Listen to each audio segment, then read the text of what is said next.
Muy buenos días, muy buenas tardes, muy buenas noches. Mi nombre es Alejandro Maldonado y este video titula Análisis de un pastor a 13 años de socialismo en Bolivia. De inicio debo aclarar que en entendimiento de lo que la palabra de Dios dice en Primera de Pedro, capítulo 3, verso 10, es que debo decir que no soy de ninguna doctrina política económica. No voy a enfocarme en aspectos de obras ni cuestiones de gestión de gobierno materiales, sino solo en el aspecto espiritual que nos interesa. En principio debemos saber que el socialismo plantea que el obrero, por su condición de obrero, con el pasar de la historia cada vez iba a ser más pobre al ser explotado por el dueño del capital para quien trabaja, a tal punto que armaría una revolución y se haría del poder del Estado. Esto es fundamental tenerlo claro de inicio para comprender todo lo que pasó a grandes rasgos en la historia. Todos sabemos que el socialismo tiene un origen ateo que nace con Robert Owen. Owen era un progresista empresario que trató de aplicar su doctrina exenta de Dios, ya que él mismo se creía una especie de segundo Mesías, que como verán es uno de los defectos del socialismo, es decir, el socialismo genera idolatría. Eso lo podemos ver en 1 de Juan capítulo 2, verso 22. Cada uno de estos versículos que vamos a mencionar nos explican el contraste existente entre el socialismo y lo que plantea las escrituras. El propósito de Owen era acabar con la propiedad privada, ya que pensaba que la misma no permitía que otros puedan progresar. Podemos leer Números, capítulo 36, verso 8. Owen también creó una comunidad de nombre New Harmony. En esta comunidad la gente tenía muchos beneficios, incluso se podían quedar a vivir en las propiedades de Owen. Esta doctrina novedosa, pero poco práctica, se vino abajo dejando todo un desastre. Lo único que atinó a decir Owen para justificar su ideología fue que su experimento se vino abajo por el pobre material humano que tuvo, referido a sus trabajadores, y nuevamente notamos más defectos del socialismo: la justificación y victimización ante sus fracasos a costa de terceros. El hijo de Owen, a diferencia de su padre, llegó a una conclusión mucho más realista. Él dijo: todo esquema de sociedad que paga lo mismo al hábil que al flojo e ignorante debe aceptar su ruina por su plan injusto. Eliminará a los capaces y se quedará solo con los no calificados y malos. Owen y sus seguidores expresaban su repudio a todo tipo de religión, pero se comportaban como cualquier denominación religiosa, reuniéndose los domingos y cantando cánticos de su nueva comunidad. Podemos leer Segunda de Tesalonicenses capítulo 2, verso 4. Tiempo después de esto aparece Friedrich Engels, quien queda maravillado de este tipo de doctrina, que con el tiempo pasa a ser un dogma, y como todo dogma termina generando adoctrinamiento, otro defecto de este tipo de doctrinas políticas. Ahí es que conoce a Marx, a quien finalmente termina financiando por décadas para que genere producción literaria en favor de su nueva doctrina, el socialismo. Es así que aparece el Manifiesto Comunista y podemos ver 2 de Juan, capítulo 1, verso 10. Muchos de nosotros no entendemos la diferencia entre socialismo y comunismo, pero en el fondo es lo mismo, aunque uno es la causa del otro, por lo menos en teoría. ¿Qué se entiende por socialismo? Socialismo se entiende de manera concreta como la ideología política económica que busca lograr que el Estado sea un Estado obrero, Estado donde los obreros ocupan la presidencia y el gobierno en general. En este tipo de Estado, la gente aporta según su habilidad y o capacidad y recibe según sus necesidades. Noten que recibe paga según sus necesidades, no según sus habilidades o esfuerzo, lo que se conoce como asistencialismo público. Otro defecto del socialismo que hace a todos los ciudadanos dependientes al Estado, a tal punto que con el tiempo se espera que el gobierno sea innecesario, dando paso al comunismo. Comunismo referido a una sociedad sin patria que termina siendo el producto del socialismo. Todo lo descrito hasta este punto nos muestra una caída constante en el interés por la educación de la población hasta llegar al punto de la educación al servicio del adoctrinamiento, otro defecto de este tipo de doctrinas.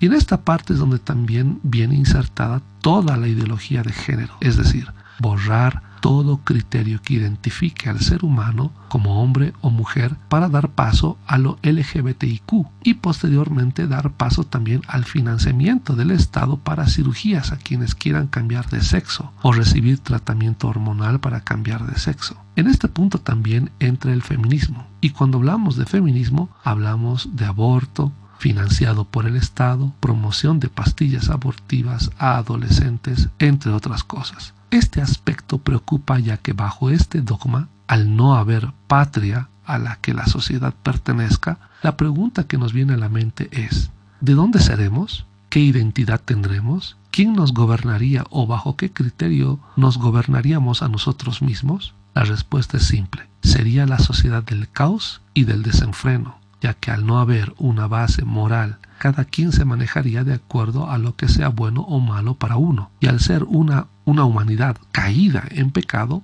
toda la sociedad sería un paraíso sodomita. Sí, Sodoma y Gomorra es el ideal de este tipo de dogmas como es el socialismo. En este proceso, en la historia del socialismo, es que surgen muchos críticos al mismo, y al proliferar las críticas, como las que hizo Edward Bernstein, donde de manera clara se explica que el obrero no iría nunca a la revolución porque el obrero no se hacía cada vez más pobre. Es así que aparecen nuevas perspectivas del socialismo, como es el caso de Lenin. De ahí que Lenin se dé cuenta que los críticos tenían razón. Y aunque los críticos del socialismo eran muy molestos para Lenin, los toma muy en cuenta y decide enfocarse solo en la revolución y en congregar gente revolucionaria, y deja de lado el criterio de esperar que los obreros se levanten y hagan la tan anhelada y teórica revolución. En este punto debemos resaltar que al solo hecho de hablar de revolución ya estamos hablando de violencia en cualquiera de sus tipos, y este es otro defecto más del socialismo. Es así que Lenin congrega gente que esté dispuesta a pelear y a levantarse en armas. En pocas palabras, arma un grupo de ideólogos capaces de actuar y aprovecharse violentamente ante cualquier inestabilidad que se presente en su país. A estos Lenin los llamó vanguardia revolucionaria. Para Lenin no importaba mucho deshacerse de la gente de su época, ya que en su criterio había que formar un nuevo hombre a partir de la educación, con tal que lleguen a aceptar el rechazo a la propiedad privada, aspecto fundamental del socialismo. El rechazo a la propiedad privada haría que todo sea de todos, y esto, como ya dijimos, llevaría a la larga a no tener ni necesitar gobierno alguno, ni base moral alguna. Esto sería el mejor caldo de cultivo para convertir a la humanidad en la nueva Sodoma y Gomorra. De esta base doctrinal política económica es que viene el socialismo del siglo XXI, y todo aquello que tenga relación con socialismo alguno. De aquí que el resto, o el respeto mejor dicho, a la vida no importe y se promueva el aborto. De aquí que se use a grupos minoritarios como vanguardia revolucionaria en mayor o menor medida, generando el caos y el surgimiento de gente incapaz en puestos de poder. De aquí que la gente emprendedora desaparezca. De ahí que el deseo por recibir solo bonos y depender del Estado sea cada vez mayor y más atractivo para la sociedad. De ahí que cualquier religión se convierta en un estorbo. Y podemos leer 2 de Tesalonicenses capítulo 2, verso 4.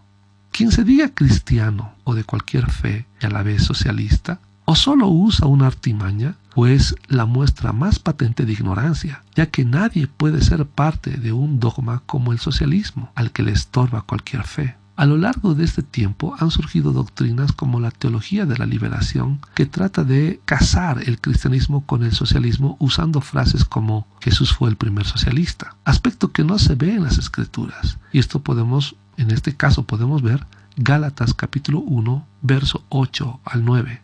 Ya que el Señor nunca predicó el gobierno de los obreros o la inexistencia de la patria, nunca promovió el adoctrinamiento de una sociedad contra su voluntad con tal de obtener un nuevo hombre, nunca promovió o predicó la misma paga tanto para quienes son hábiles como para quienes no lo son o son perezosos. Podemos ver Proverbios capítulo 6, verso 6.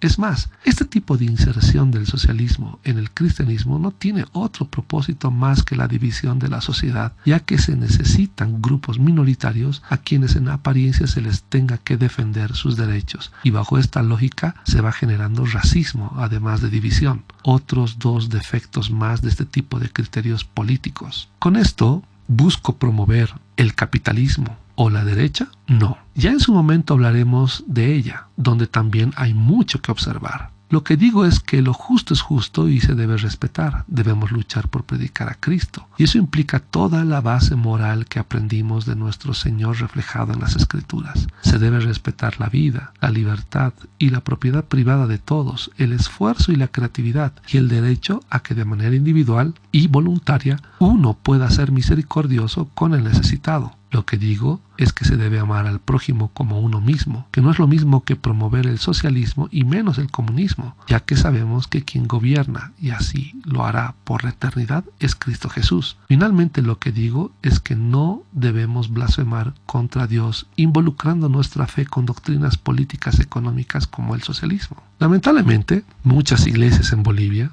con un sentido profundamente nicolaíta, es decir, pastores que se creen patrones de la congregación, han recibido en sus lugares de reunión a políticos socialistas so pretexto de premiarlos para dirigir la decisión de voto de la congregación a doctrinas políticas totalmente peleadas con el cristianismo. Pastores que, con su silencio, se han hecho cómplices de este tipo de criterios políticos, y otros que en su ignorancia mercantilista solo aislaban a la grey de Dios en fanatismos neopentecostales mientras se llenaban los bolsillos, ejerciendo el ostracismo en sus congregaciones a quienes por un sentido básico de libertad cristiana observaban o pedían razón bíblica para apoyar a estos políticos. Entiendo muy bien 1 de Pedro capítulo 2 verso 13 al 16. Es que no me he referido al que fue presidente de Bolivia a lo largo de estos 13 años de gobierno. Es decir, para que quede claro, entendiendo muy bien 1 de Pedro, capítulo 2, verso 13 al 16, es que no me he referido al que fue presidente de Bolivia a lo largo de estos 13 años. Pero sí he dado a conocer que como cristianos no podemos apoyar ese tipo de doctrinas políticas entre la grey del Señor.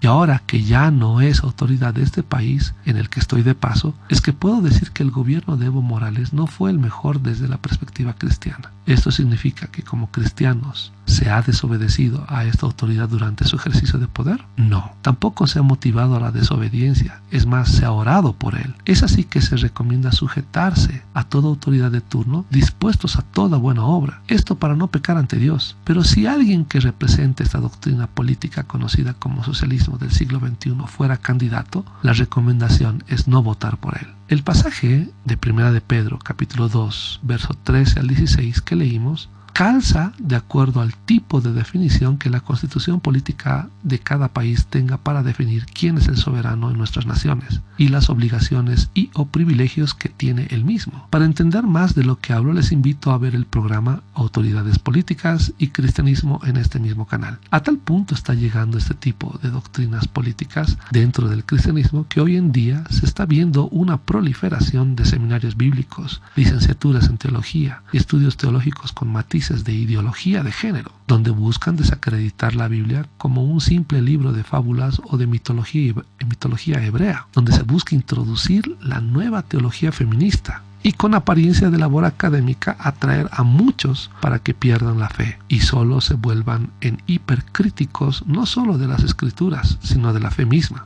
En conclusión, después de 13 años de gobierno socialista, puedo decir que todo lo que he descrito respecto al socialismo definitivamente es lo que acontece en un país que decide elegir a un gobierno socialista. Tu hermano, eres quien decide a quién servir, si a Cristo o al hombre. Oremos.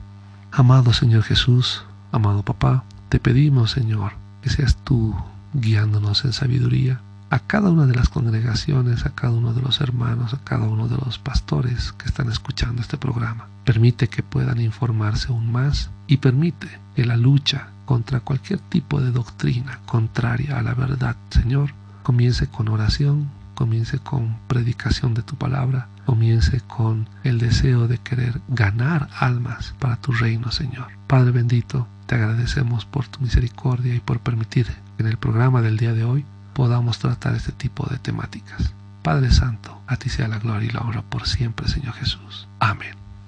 Bien, pedirles que estén pendientes a los siguientes programas de este canal, que de seguro van a ser o buscan ser de mucha edificación para ustedes. Les agradecemos por haber seguido este programa y les pedimos que por favor puedan suscribirse a este canal y activar la campanita para recibir notificaciones de próximos programas. El Señor les bendiga.